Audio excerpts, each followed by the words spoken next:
Hello, আসসালামু আলাইকুম। আজকে আমরা আরেকটা টপিকের প্রশ্ন সলভ করতে চলে আসছি। ইউরোপ মহাদেশ।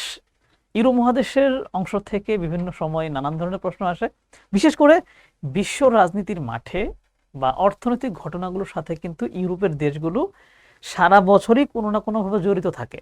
দ্যাটস ওয়াই এগুলোর দেশ নানান সময় ইম্পর্ট্যান্ট হয়ে যায়। আমি শুরুতে একটু তোমাদের বলে দিই যে এই মুহূর্তে ইউরোপের কোন দেশগুলো একটু বেশি আলোচনায় আছে। সেই দেশগুলোর নাম হচ্ছে আমাদের মানে ওই দেশগুলো সম্পর্কে আমাদের একটু জানা লাগবে।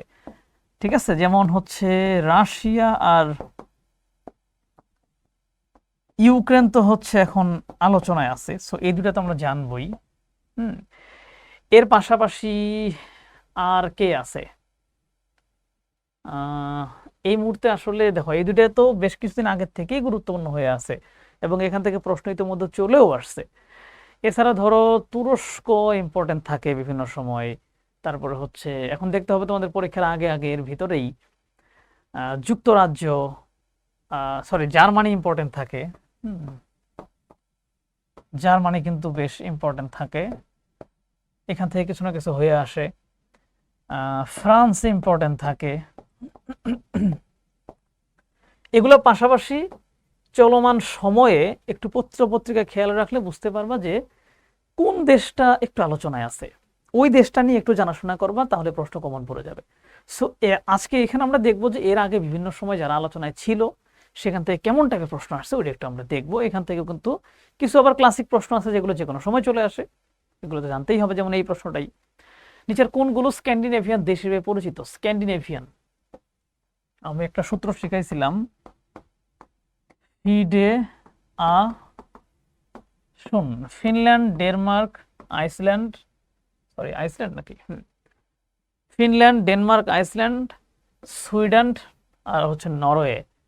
সো এখানে আমরা দেখি নরওয়ে, সুইডেন, ফিনল্যান্ড, ডেনমার্ক, এই তো এই চারটাই তো এখানকার, এই মানে এই পাঁচটার ভিতরে এই চারটা অবশ্যই আছে। সো উত্তর এটা হয়ে যাবে।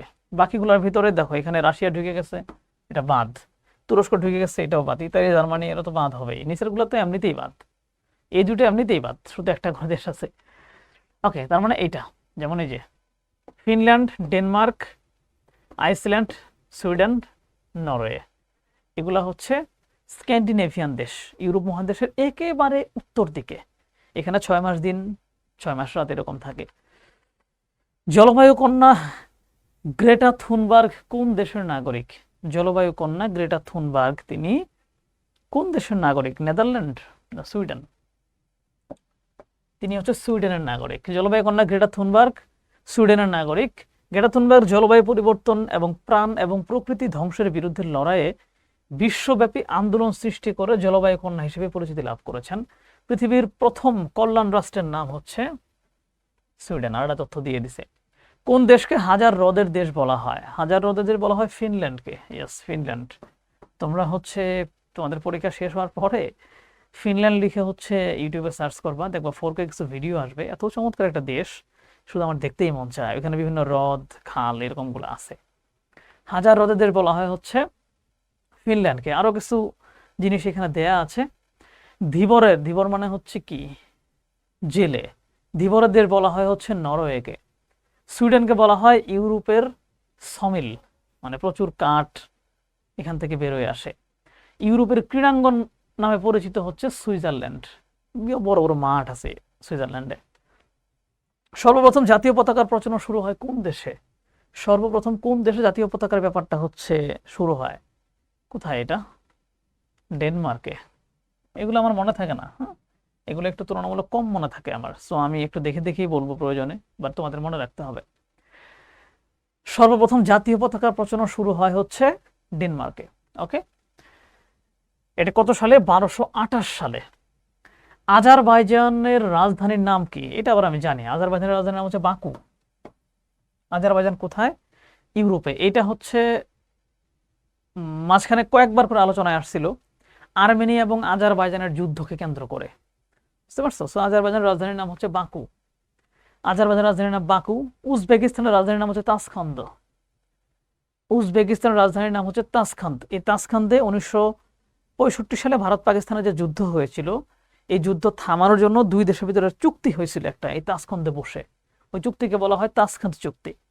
কিরগিজস্তানের রাজধানী হচ্ছে বিশবেক, আর ফিনল্যান্ডের রাজধানী হচ্ছে হেলসিঙ্কি। 1993 সালে ভেলভেট ডিভোর্স, এর ফলে কোন দুটি দেশের জন্ম হয়? 93 সালে এই নামে হচ্ছে একটা চুক্তি হয়, এর ফলে নতুন দুইটা দেশের জন্ম হয়। কোন কোন দেশ? চেক প্রজাতন্ত্র এবং স্লোভাকিয়া। আগের নাম ছিল হচ্ছে, দুইটা একসাথে মিলে ছিল চেকোস্লোভাকিয়া, তারপরে এটা ভেঙে গিয়ে নাম হয় হচ্ছে চেক প্রজাতন্ত্র এবং স্লোভাকিয়া। কিয়েভ, এই যে এটা যুদ্ধের কারণে অনেক বেশি গুরুত্বপূর্ণ হয়ে উঠেছে। ইউক্রেনের রাজধানী হচ্ছে কিয়েভ। ইউক্রেনের প্রেসিডেন্টের নামও আসতে পারে জেলেনস্কি।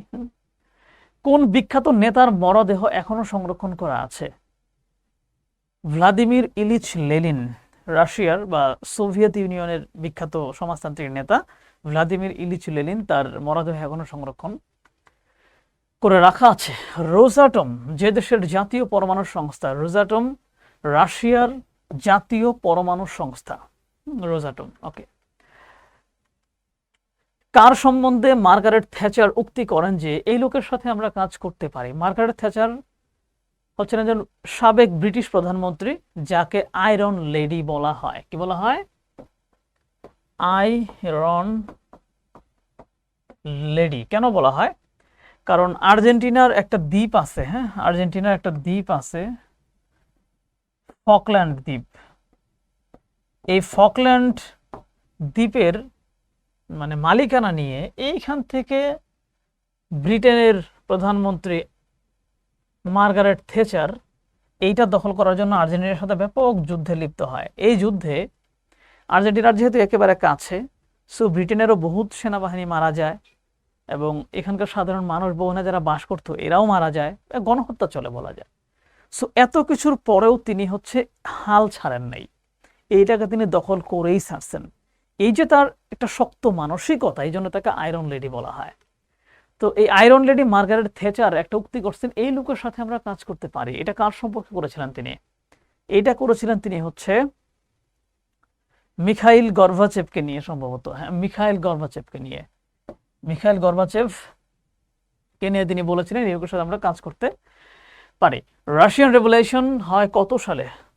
1917 সালে হচ্ছে রুশ বিপ্লব, বলশেবিক বিপ্লব, এগুলো হয় আর কি। সো 1917 সাল, আমরা জানি এটা। বিশ্বের দীর্ঘতম রেলপথ কোথায়? রাশিয়াতে। নাম হচ্ছে ট্রান্স সাইবেরিয়ান রেলপথ। রাশিয়া তো হচ্ছে এই যে এরকম অনেক বড় না একটা, এদিকে হচ্ছে ইউরোপের অংশ, এদিকে এশিয়ার অংশ। তো এই যে এখান থেকে শুরু হয়ে পুরো সাইবেরিয়া অঞ্চল পাড়ি দিয়ে মস্কোতে পৌঁছাইছে। হ্যাঁ, মস্কোতে পৌঁছাইছে। এত বড় রেলপথের নাম হচ্ছে ট্রান্স সাইবেরিয়ান রেলওয়ে। এটা হচ্ছে রাশিয়ান এবং এটা পৃথিবীর সবচেয়ে বড় রেলপথ। এই যে ট্রান্স সাইবেরিয়ান রেলওয়ে, দৈর্ঘ্য হচ্ছে 9332 কিলোমিটার। অক্টোবর বিপ্লব কোন দেশে সংগঠিত হয়? যেটা রুশ বিপ্লব, যেটা বলশেভিক বিপ্লব, ওইটাই অক্টোবর বিপ্লব, রাশিয়াতে সংগঠিত হয়। রুশ বিপ্লবের নেতৃত্বদানকারী দল কোনটা? মানে কোন দল এই রুশ বিপ্লবের নেতৃত্ব দিয়েছিল? আমরা দেখি এখানে, এই যে বলশেভিক পার্টি, তৎকালীন রাশিয়ার বলশেভিক পার্টি রুশ বিপ্লবের নেতৃত্ব দিয়েছিল আর কি। Which one of the following is not a Baltic state? Baltic state হচ্ছে ইউরোপের একটু পূর্ব দিকে, বাল্টিক সাগরের আশেপাশের ওই জায়গার দেশগুলো। সো এটা মনে রাখার একটা উপায় হচ্ছে এই যে এস্তোনিয়া, লিথুয়ানিয়া, লাটভিয়া, এলিলা, এটা মনে রাখলেই হয় যে এটা হচ্ছে বাল্টিক স্টেট। তার মানে বেলারুশ হচ্ছে বাল্টিক স্টেট নয়, বেলারুশ বাল্টিক স্টেট নয়। ইউক্রেনের নিকটবর্তী সাগর কোনটা? ইউক্রেনের ঠিক নিচেই খেয়াল করে দেখবে, ইউরোপের ম্যাপটা এই যে এরকম, ইউক্রেনের ম্যাপটা এরকম, না, এখান থেকে আবার রাশিয়ার শুরু, এইখানে একটা সাগর আছে, সাগরের এই পারে হচ্ছে তুরস্ক, এখানে হচ্ছে ইউক্রেন। এই সাগরটা হচ্ছে কৃষ্ণ সাগর, ইংরেজিতে বলা হয় ব্ল্যাক সি। ইউক্রেনের নিকটের সাগরটা হচ্ছে কৃষ্ণ সাগর। তোমাদের এই পলিটিক্স কিন্তু আমি একবার দেখাইছিলাম ক্লাসে। ক্রিমিয়া পূর্বে কোন দেশের অংশ ছিল? এই যে এই যে অংশটা আছে না, এটা হচ্ছে ক্রিমিয়া, এটা রাশিয়ার অংশ ছিল। 2014 সালে, সরি, ইউক্রেনের অংশ ছিল, 2014-তে রাশিয়া এটা দখল করে নেয়। বুঝতে পারছো? সো ক্রিমিয়া হচ্ছে পূর্বে ইউক্রেনের অংশ ছিল। ইউরোপের একমাত্র মুসলমান দেশ কোনটা? ইউরোপের একমাত্র মুসলমান দেশ হচ্ছে আলবেনিয়া। তুমি তুরস্কের কথা বলতে পারো, বাট তুরস্ক কিন্তু পুরোপুরি ইউরোপের দেশ না। তুরস্ক কিছুটা ইউরোপে, আবার বাকি বেশিরভাগই হচ্ছে এশিয়ার মধ্যে অবস্থিত। দ্যাটস ওয়াই এখানে হচ্ছে আমরা আলবেনিয়াকে হচ্ছে উত্তর করব। কোন তিনজন দার্শনিককে wise man of the world বলা হয়? মানে কোন তিনজন দার্শনিককে পৃথিবীর পণ্ডিত মানুষ বা জ্ঞানী মানুষ বলা হয়? এটা হচ্ছে আমাদের পরিচিত নাম। এই যে সক্রেটিস, প্লেটো এবং অ্যারিস্টটল, এই তিনজনকে wise man of the world বলা হয়, wise man of the old. যুক্তিবিদ্যার জনক কে? যুক্তিবিদ্যার জনক হচ্ছে অ্যারিস্টটল। অ্যারিস্টটল হচ্ছে যুক্তিবিদ্যার জনক। দ্য রিপাবলিক গ্রন্থের প্রণেতা কে? দ্য রিপাবলিক গ্রন্থটা সম্ভবত প্লেটো লিখছে। হ্যাঁ, প্লেটো। দ্য রিপাবলিক গ্রন্থটা লিখছে হচ্ছে প্লেটো। দ্য রিপাবলিক লিখছে হচ্ছে প্লেটো। দ্য ডায়লগ লিখছে প্লেটো। দ্য পলিটিক্স লিখছে অ্যারিস্টটল। কনফিউশন হয় এই দুইটার মধ্যে, দ্য পলিটিক্স এবং Republic. Republic Plato, the politics Aristotle. ঠিক আছে, একটু এখানে উল্টাপাল্টা একটা মানে ব্যাপার আছে। পলিটিক্স প দিয়ে আর প্লেটো, বাট এটা হচ্ছে ক্রস, মানে এটা মিলবে না, মানে এটা একটু উল্টাপাল্টা মিলাই দিলাম। ঠিক আছে, যে পলিটিক্স প দিয়ে লেখা, তাহলে প দিয়ে এটার সাথে প্লেটো মানে প প মিলবে না, অন্যটা হবে। তাহলে ওটা বাদে যেটা আছে ওইটা অ্যারিস্টটল। আর রিপাবলিক এর সাথে হচ্ছে কোনো সম্পর্ক নাই কারো, সো এটা হচ্ছে প্লেটোর। আমি জানি না কতটুকু বুঝতে পারলাম, আমি একটা গোজামিল দেওয়ার চেষ্টা করলাম আর কি।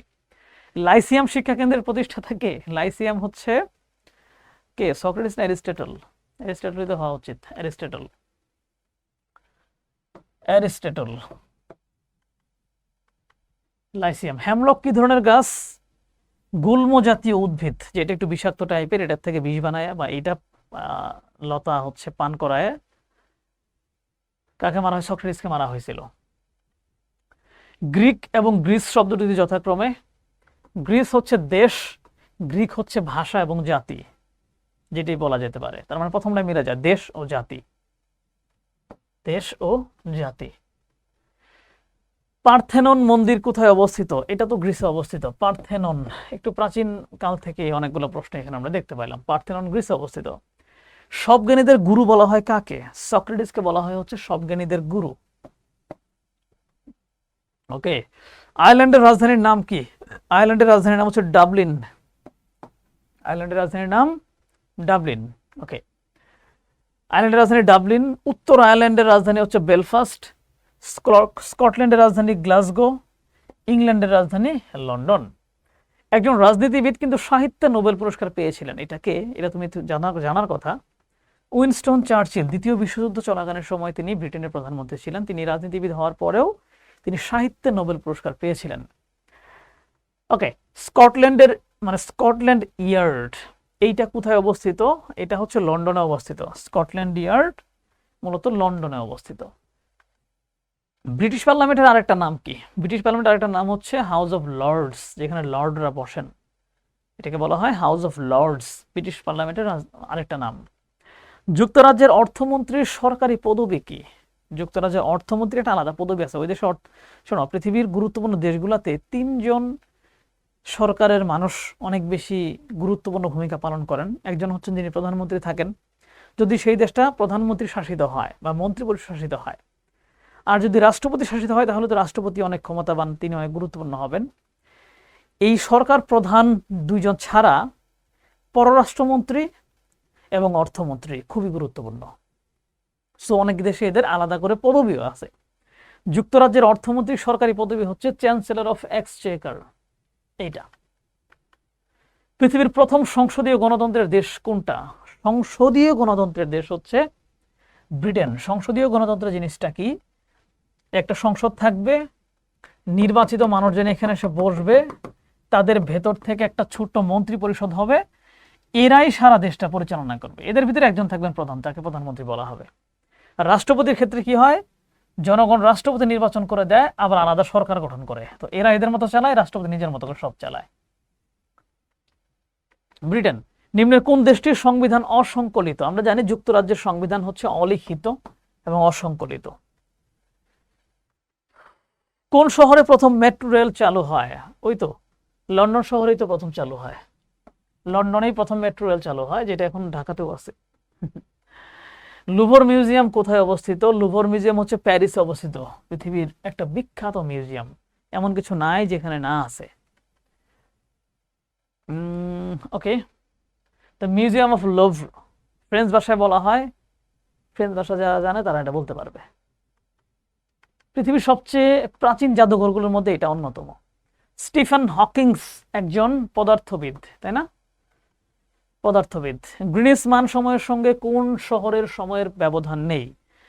যেহেতু পৃথিবীর মূল মধ্যরেখা কল্পনা করা হয়েছে হচ্ছে লন্ডনের গ্রিনিচ মান শহরের জায়গাটাতে, তার মানে এখান থেকে সময় কাউন্ট করা শুরু হয়, মানে এটাকে স্ট্যান্ডার্ড ধরে অন্যগুলাকে এর চাইতে আগে বা পরে বিবেচনা করা হয়। এখানে বলা হয় এরা +6, মানে এর সাথে 6 ঘন্টা আগায়। এক্ষেত্রে বলা হয় এরা -6, এরা 6 ঘন্টা পিছিয়ে, মানে এটাকেই মূল ধরা হয়েছে। তো এটা গেছে লন্ডন শহরের উপর দিয়ে, দ্যাট মিনস লন্ডনের সাথে গ্রিনিচ মান সময়ের কোনো পার্থক্য নাই।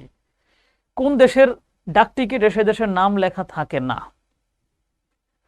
যুক্তরাজ্যই তো হওয়া উচিত, যেহেতু যুক্তরাজ্য নিয়ে পড়তেছি। যুক্তরাজ্যের ডাক টিকিটে ওই দেশের নাম নাই। ওকে, ডাক টিকিট একখণ্ড কাগজ যা ডাক মাসুল হিসেবে ব্যবহৃত হয়। কোন দেশের সংবিধানে লেখা আছে the king can do no wrong, মানে বলছে রাজা কখনো মানে ভুল করতে পারে না। এটা কোন দেশের সংবিধানে বলা আছে? রাজা আছে কোথায়? এখানে যুক্তরাজ্যে রাজা আছে, সো রাজার ক্ষেত্রে এটা বলা হয়েছে। ফরাসি বিপ্লব কোন সালে শুরু হয়েছিল? ফরাসি বিপ্লব শুরু হয়েছিল হচ্ছে 1789 সালে, শেষ হয় 1799 সালে। প্রায় 10 বছর টানা এটা চলেছিল, বাট এর ঘটনা আরো আগের থেকে শুরু হয়, এটা একটু মনে রাখবা। ফ্রান্সের বিখ্যাত ফরাসি বিপ্লব শুরু হয় 1789 সালে, শেষ হয় 1799 সালে। ফ্রা কোন দেশের মুদ্রা হিসেবে প্রচলিত ছিল? ফ্রান্সের ছিল ফ্রা, এখন সম্ভবত ইউরো, সবাই এখন ইউরো ইউজ করে। ওকে, স্বাধীনতা, সাম্য, ভ্রাতৃত্ব কোন বিপ্লবের ভিত্তি ছিল? এটা হচ্ছে ফরাসি বিপ্লবের ভিত্তি ছিল। রাজা চতুর্দশ লুই, যিনি এমন রাজা ছিলেন যিনি বলতেন আমি রাষ্ট্র, যা বলবেন তাই। সো দেশের ভিতরে সংকট ছিল, মানুষ ঠিকঠাক চলতে পারতেছিল না, বাট উনি উনার মতো করে রাজকীয় জীবন যাপন করতেন। সো উনি আলাদা করে একটা, মানে জাস্ট একটা জায়গা তার ভাল লাগছে, যেটা হচ্ছে বাস্তিল নামে একটা শহর। বুঝো, কিন্তু একটু বোঝার চেষ্টা করো। বাস্তিল নামে একটা শহর, এটা তার ভাল লাগছিল। ওইখানে শিকার করতে গিয়ে দেখছে সুন্দর জায়গাটা, ভাবছে আমি এখানেই থাকবো, এখানে একটা দুর্গ, এখানে রাজধানী বানায় ফেলো, বা এখানে একটা গুরুত্বপূর্ণ কিছু প্রশাসনিক কাঠামো বানায় ফেলো। যে সময় দেশের মানুষ ঠিকঠাক খাইতে পারতেছে না, কষ্টে আছে, ওই সময় দেশের কোটি কোটি টাকা খরচ করে তিনি অপ্রয়োজনীয়ভাবে বাস্তিলে গিয়ে হচ্ছে একটা দুর্গ বানাইলেন, ওইখানে তিনি থাকবেন। জনগণ অনেক বেশি ক্ষেপে যায় যে কি ব্যাপার, মানুষ খাইতে পারতেছে না আর বেটা তুমি হুদাই একটা জিনিস বানাইতেছো।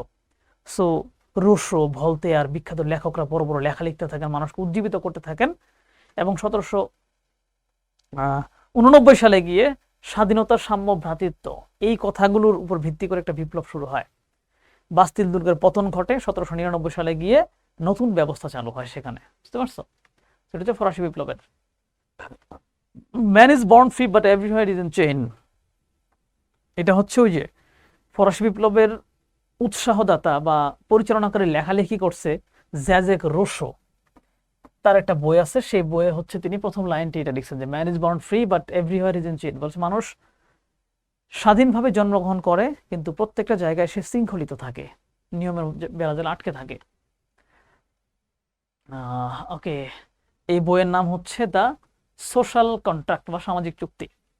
ফরাসি বিপ্লবের সূত্রে আবির্ভূত হয়েছিল কি কি? আবির্ভূত হয়েছিল পুঁজিবাদ।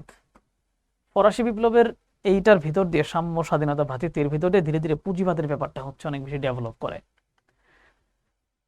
ওকে, ফরাসি বিপ্লবের মেয়াদকাল ছিল 10 বছর, 1789 থেকে 1799 সাল পর্যন্ত। 99 সালে গিয়ে হচ্ছে পুরোপুরি ব্যবস্থার পরিবর্তন আসে।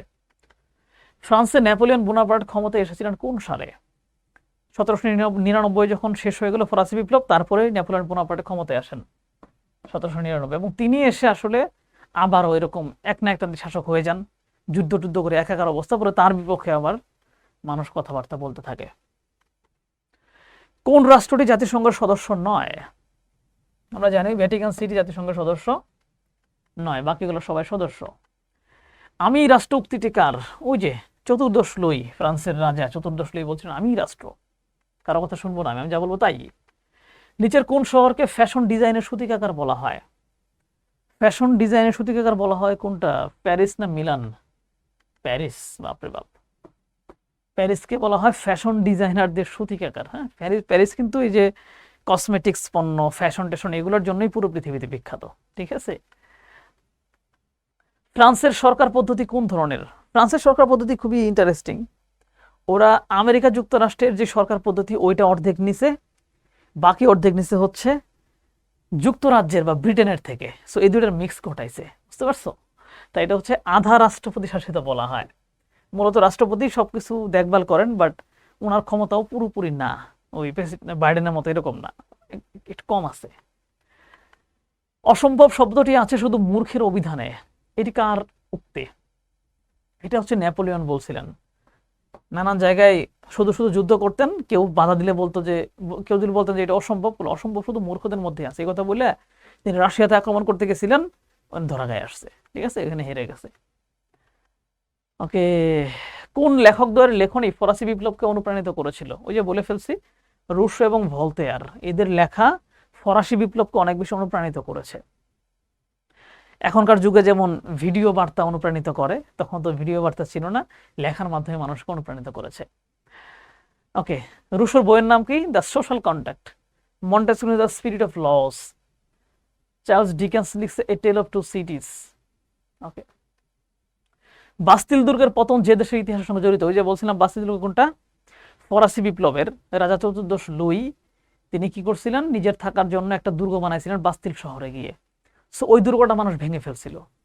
তার মানে এটা হচ্ছে ফ্রান্সের ইতিহাসের সাথে সংযুক্ত, জড়িত, যেহেতু ফরাসি বিপ্লবের সাথে জড়িত। 89 সালে 14 জুলাই বাস্তিল দুর্গ আক্রমণ এবং দখলের মাধ্যমে জনগণের বিপ্লবী অভ্যুত্থান জয়যুক্ত হয় এবং আজও এই তারিখটি বিশ্বব্যাপী বিপ্লবের দিন হিসেবে পালিত হয়। চার্লস ডি গল নিম্নের কোন দেশের নেতা ছিলেন? চার্লস ডি গল, এটা কি স্পেন নাকি? Sorry, France. Charles de Gaulle তিনি ফ্রান্সের নেতা ছিলেন। ওকে, যুদ্ধই জীবন যুদ্ধই সর্বজনীন, এটা কার উক্তি? এটা আমরা জানি, এটা হচ্ছে হিটলারের উক্তি। যুদ্ধ জীবন যুদ্ধই সর্বজনীন, ইনি দ্বিতীয় বিশ্বযুদ্ধের জন্য তাকে সবচেয়ে বেশি দায়ী বলা হয়। বার্লিন প্রাচীর কত সালে ভেঙে ফেলা হয়?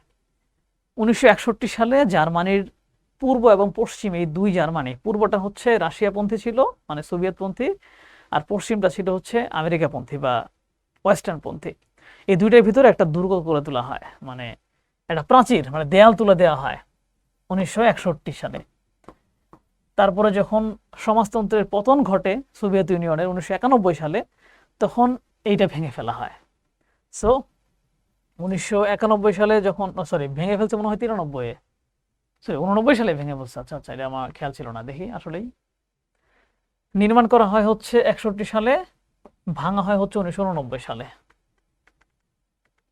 1989 সালে মানে যখন সোভিয়েত ইউনিয়নের পতন একেবারে নিকটে, সেই সময় হচ্ছে এটা করে ফেলা হয়। কার্ল মার্কস কোন দেশে জন্মগ্রহণ করেন? কার্ল মার্কসে হচ্ছে তোমরা অনেকেই পড়ে, আমরা হচ্ছে সমাজতন্ত্রের যেই উক্তি টুক্তি তিনি শেয়ার করছিলেন সেই ব্যাপারগুলোর জন্য তিনি অনেক বেশি বিখ্যাত। সেই কার্ল মার্কসকে আমরা অনেক সময় জার্মানির সবকিছু বলে জানি, বাট ওনার জন্মটা সম্ভবত অস্ট্রিয়াতে হয়েছে, কারণ অস্ট্রিয়া আর জার্মানি তো একই সাথে ছিল, পরে তো আলাদা হয়ে গেছে। ইয়েস, অস্ট্রিয়াতেই, তবে জার্মানিতে তিনি ছিলেন আর কি, ওইখানেই বড় হয়েছেন, সবকিছু করছেন। আলবার্ট আইনস্টাইন কি আবিষ্কারের জন্য বিখ্যাত? এটা তোমরা অনেকেই জানো, যারা সায়েন্সের আসো। আপেক্ষিকতা তত্ত্ব আবিষ্কারের জন্য তিনি বিখ্যাত। নাৎসিবাদের প্রবর্তক কে? ওই যে জনাব হিটলার সাহেব। নাৎসিবাদ প্রবর্তন করছেন হিটলার, মানে ওনার একটা পার্টি। যে নাৎসিবাদের মূল কথা হচ্ছে উগ্র জাতীয়তাবাদ, মানে আমরাই সেরা, আমরা সবাইকে একদম দখল করে ফেলবো, এই চিন্তা ভাবনা হচ্ছে নাৎসিবাদের কথাবার্তা। সো এইটা মূলত হিটলার শুরু করেন, তার পার্টি আছে নাজি পার্টি বা নাৎসি পার্টি, ওটার মাধ্যমে। 1933 সালে জার্মানিতে ক্ষমতায় আসা হিটলারের দলের নাম কি ছিল? ওই যে নাৎসি পার্টি ছিল। লেডি উইথ দ্য ল্যাম্প হিসেবে পরিচিত কে? লেডি উইথ দ্য ল্যাম্প হিসেবে পরিচিত হচ্ছে ফ্লোরেন্স নাইটিঙ্গেল। ফ্লোরেন্স নাইটিঙ্গেল তিনি হচ্ছে ইউরোপে একাধিকবার যুদ্ধ সংঘটিত হয়েছিল, বলকান যুদ্ধ বা ইত্যাদি ইত্যাদি। ওই যুদ্ধগুলোতে নাইটিঙ্গেল, ইতালীয়, উনি ওইখানে গিয়ে সেবা দিছে মানুষকে, এবং এখান থেকে নার্সিং এর ধারণাটা অনেক বেশি ডেভেলপ হয়। তাকে এই জন্য বলা হয় হচ্ছে লেডি উইথ দ্য ল্যাম্প, মানে তিনি হচ্ছে অন্ধকারের ভিতরে লাইট জ্বালায় জ্বালায় খুঁজে খুঁজে মানুষকে হেল্প করতেন। তারপর থেকে পুরো পৃথিবীতে নার্সিং পেশাটা হচ্ছে অনেক বেশি মহিমান্বিত করা হয়। বিশ্বের মানচিত্রে কোন দেশটিকে লংশু মনে করা হয়? লংশু মনে হয় ইতালি। ইতালির মানচিত্রটা একটু দেখবা, এই যে এরকম ভাবে এরকম লম্বা হয়ে ভূমধ্যসাগরের ভিতরে ঢুকে গিয়ে আবার এরকম লম্বা হয়ে গেছে, এরকম এটা জুতার মতো আর কি, এই জন্য লংশু বলা। ফ্লোরেন্স নাইটিঙ্গেল কোন দেশে জন্মগ্রহণ করেছিলেন? ফ্লোরেন্স নাইটিঙ্গেল জন্মগ্রহণ করেছিলেন কি ইতালি, তো ইতালিতে জন্মগ্রহণ করেছিলেন। ল্যান্ড অফ মার্বেল বলা হয় কোন দেশকে? ল্যান্ড অফ মার্বেল বলা হয় হচ্ছে ইতালিকেই তো বলা হয়, ইতালিকে বলা হয় ল্যান্ড অফ মার্বেল। কেন বলা হয় দেখো তো, ল্যান্ড অফ মার্বেল বলা হয় ইতালিকে, উদীয়মান সূর্যের দেশ বলা হয় জাপানকে, ল্যান্ড অফ কেকস বলা হয় স্কটল্যান্ডকে, ল্যান্ড অফ থান্ডার ড্রাগন বলা হয় হচ্ছে ভুটানকে, প্রচুর বাজ পড়ে ভুটানে, মুক্তার দ্বীপ বলা হয় হচ্ছে বাহরাইনকে। রেনেসান্স শব্দটির অর্থ হচ্ছে রিবার্থ বা পুনর্জাগরণ, পুনর্জন্ম। ইউরোপের ককপিট বলা হয় কোন দেশকে? বেলজিয়ামকে বলা হয় হচ্ছে ইউরোপের ককপিট। স্পেনের স্বাধীনতাকামী প্রদেশ, রাজধানী বার্সেলোনা, অঞ্চলের নাম কাতালোনিয়া, ঠিক আছে? কাতালোনিয়া হচ্ছে স্পেনের স্বাধীনতাকামী প্রদেশ, ওইটার রাজধানীকে বার্সেলোনা, আর মূল স্পেনের রাজধানী রিয়াল মাদ্রিদ, বলে মাদ্রিদ আর কি, রিয়াল মাদ্রিদের দলের নাম বলে বলছে মাদ্রিদ। এই জন্য এই রিয়াল মাদ্রিদ ফুটবল ক্লাব আর বার্সেলোনা ফুটবল ক্লাবে খেলা হইলে বেশি উত্তেজনা কাজ করে, কারণ বার্সেলোনা জিতলে ওরা ভাবে যে ইয়েস আমরা বিচ্ছিন্নতাবাদী পক্ষে একটু আগায় গেলাম, ঠিক আছে? ওকে, ইউরোপীয় পার্লামেন্ট কোথায় অবস্থিত? ইউরোপের যেই একটা জোট আছে না, ইউরোপীয় ইউনিয়ন, ওদের একটা আলাদা পার্লামেন্ট আছে, ওইটা কোথায়? ব্রাসেলস, বেলজিয়ামের রাজধানী ব্রাসেলসে। বিখ্যাত ওয়াটারলু যুদ্ধক্ষেত্র কোথায় অবস্থিত? ওয়াটারলু যুদ্ধক্ষেত্র সম্ভবত বেলজিয়ামে, তো ইয়েস, ওয়াটারলু যুদ্ধক্ষেত্র হচ্ছে বেলজিয়ামে অবস্থিত। কোন দেশের নাগরিকদের ডাচ বলা হয়? নেদারল্যান্ডের নাগরিকদেরকে হচ্ছে ডাচ বলা হয়। ম্যাস্ট্রিক্ট শহরটি কোথায় অবস্থিত? এটা দেখতে হবে আমার, নেদারল্যান্ডে অবস্থিত, নেদারল্যান্ডে। ওকে, শেষ। Thank you so much. পরবর্তীতে আরো কোনো একটা অধ্যায় নিয়ে সেটার প্রশ্ন সলভিং এ আবার চলে আসবো। সে পর্যন্ত ভালো থাকবে এবং সুস্থ থাকবা।